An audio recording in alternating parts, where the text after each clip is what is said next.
हम मीनू झा प्रणाम करै छी समस्त मिथिलावासी के। एकटा जयमाला गीत लऽ कऽ उपस्थित छी। संग दऽ रहल अछि श्रीमती माला झा। धन्यवाद। जय मिथिला, जय मैथिली।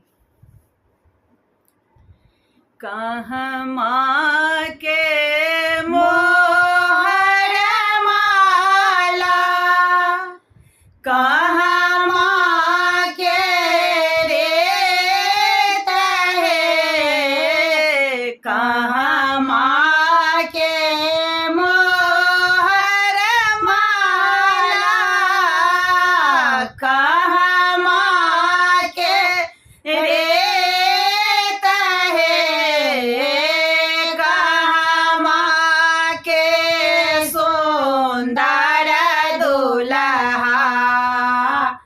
कहाँ माँ के सुंदर दुल्हा, जोड़ला पेड़ेत है, कहाँ माँ के सुंदर दुल्हा, जोड़ला पेड़ेत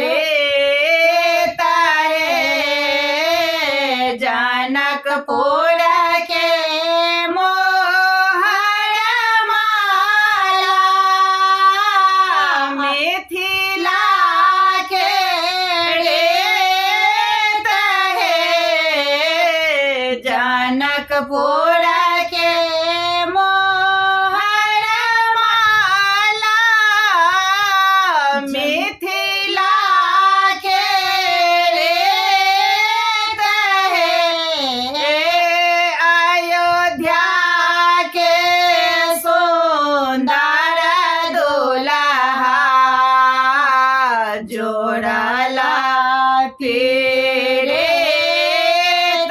है, अयोध्या के सुंदर दुल्हा, जोड़ला पेड़ेत है, टूटे गेला मोहर माला, छोटी गेल रेत है, टूटे